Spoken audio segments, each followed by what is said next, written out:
दोस्तों, अमृतसर के city centre स्थित होटल सिंह इंटरनेशनल के रिसेप्शन पर बैठे मैनेजर दीपक से आने वाले युवक ने कहा था कि उसे ठहरने के लिए कमरा चाहिए, तो उन्होंने रूम बॉय को आवाज देकर उसे कमरा दिखाने भेज दिया था। रूम बॉय उस युवक को कमरा दिखाने फर्स्ट फ्लोर पर ले जाने लगा तो उसने साथ आई युवती को स्वागत कक्ष में ही बैठा दिया था और खुद कमरा देखने चला गया था। युवक को कमरा पसंद आ गया। वो दीपक ने एंट्री रजिस्टर उसकी ओर बढ़ाते हुए कहा, सर, इसमें आप अपना नाम, पता और फोन नंबर आदि लिखकर अपनी और मैडम की आईडी दे दीजिए। कमरे का किराया 8,000 प्रतिदिन होगा और नियम के अनुसार चेकआउट का समय दोपहर 12 बजे होगा। दीपक से एंट्री रजिस्टर लेकर उस युवक ने अपना नाम रणवीर सिंह और साथ आई युवती को पत्नी बताकर उसका नाम मोनिका लिख दिया। पता उसने 26 एनियर के VS मालवीय रोड, जयपुर, राजस्थान लिखा। मोबाइल नंबर लिखकर अपनी और पत्नी मोनिका की आईडी दीपक के पास जमा करा दिया। इसके बाद रूम बॉय ने उन्हें होटल के कमरा नंबर 104 में पहुंचा दिया। यह 12 नवंबर 2016 की बात है। उस समय शाम के यही कोई 4:30 बज रहे थे। कुछ देर आराम करने के बाद दोनों ने चाय नाश्ता किया और स्वर्ण मंदिर श्री हरमिंदर साहिब के दर्शन करने चले गए। लौटकर उन्होंने रात का खाना होटल से ही मंगवाकर खाया। अगले दिन यानी 13 नवंबर को दोनों सुबह 11 बजे घूमने के लिए निकले तो रात करीब 8:30 बजे लौटे। खाना वगैरह खाकर वे सो गए तो अगले दिन यानी 14 नवंबर को दोनों में से ना कोई बाहर आया और ना चाय, नाश्ता या खाना मंगाया। पूरा दिन बीत गया और उस कमरे में कोई हलचल नहीं हुई तो रात 10 बजे के करीब होटल मैनेजर दीपक यह पता करने के लिए तुम्हारा नंबर 104 के सामने जा पहुंचे कि आखिर ऐसा क्या हुआ है कि करीब 30 घंटे से इस कमरे से कोई बाहर नहीं निकला है। दीपक ने दरवाजा भी खटखटाया और आवाजें भी दी, लेकिन अंदर किसी तरह की हलचल नहीं हुई। उन्होंने डुप्लीकेट चाबी से दरवाजा खोला। अंदर उन्हें जो दिखाई दिया वह परेशान करने वाला था। वह भागकर नीचे आए और होटल के मालिक करणदीप सिंह को फोन करके कहा, सरदार जी, कमरा नंबर 104 में एक लाश पड़ी है। करणदीप सिंह फौरन होटल पहुंचे तो सारा स्टाफ कमरा नंबर 104 के सामने खड़ा था। उन्होंने देखा कमरे के बेड पर 24 से 25 साल की एक युवती की खून से लथपथ लाश पड़ी थी। पूछने पर मैनेजर दीपक ने बताया, यह युवती 2 दिनों पहले ही अपने पति रणवीर सिंह के साथ होटल में आई थी। फिर करणदीप सिंह ने अपने मैनेजर दीपक से पूछा, इसका पति कहाँ है? दीपक ने कहा, 13 नवंबर की रात से वह दिखाई नहीं दिया। इसके बाद करणदीप सिंह ने थाना रामबाग की बस अड्डा पुलिस चौकी को फोन करके मुंशी संजीव कुमार को इस बात की सूचना दे दिया। सूचना मिलते ही चौकी in charge SI Sushil Kumar police बल के साथ होटल सिंह इंटरनेशनल ला पहुंचे। होटल में लाश मिलने की सूचना उन्होंने थाना रामबाग के थाना प्रभारी ACP और क्राइम टीम को भी दे दी थी। उन्हीं की सूचना पर थाना रामबाग के थाना प्रभारी इंस्पेक्टर दलविंदर कुमार, ACP गुरमील सिंह भी होटल आ पहुंचे थे। पुलिस ने कमरे और लाश का निरीक्षण किया। बेड पर लाश पड़ी थी।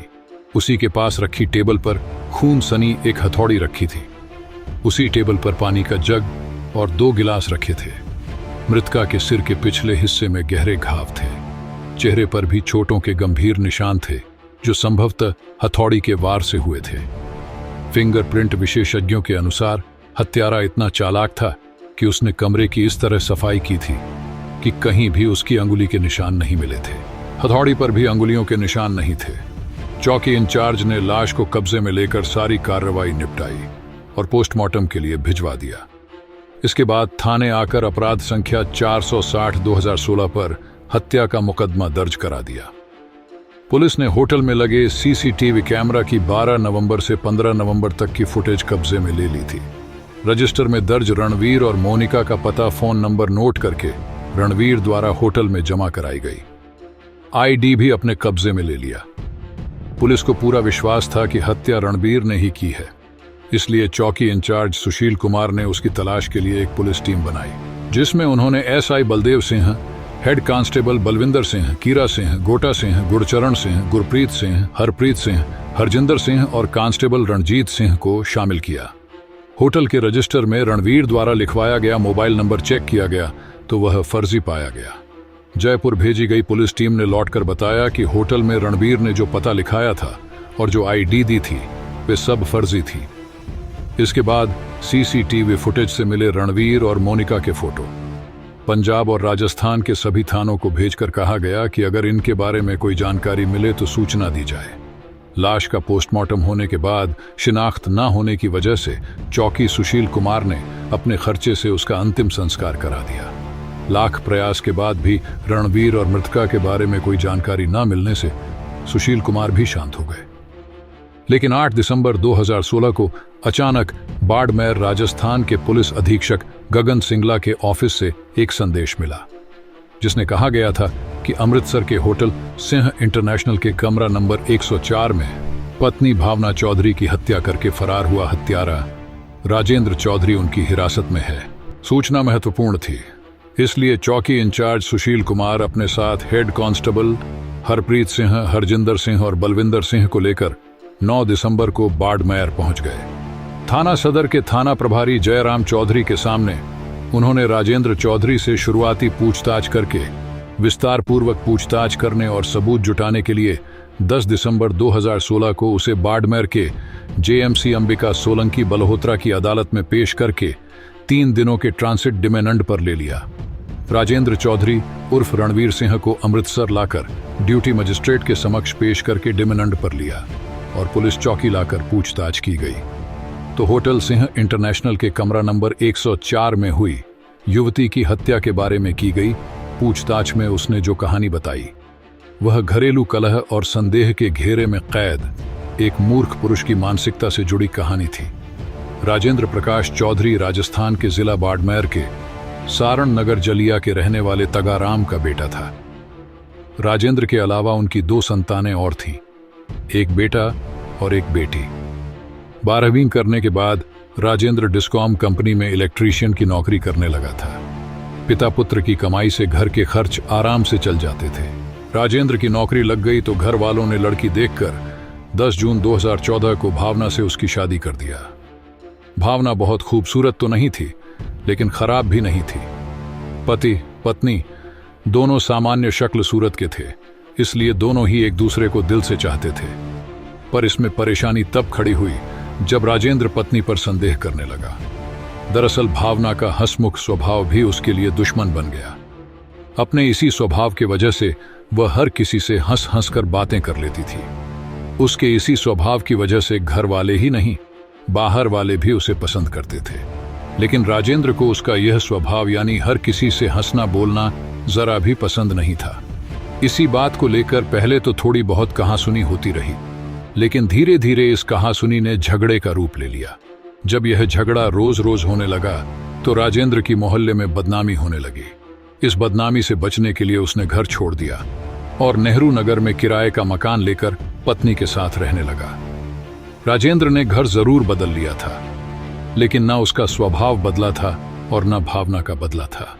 इसलिए घर वालों से अलग होने के बाद पति पत्नी के बीच होने वाले झगड़े और ज्यादा होने लगे।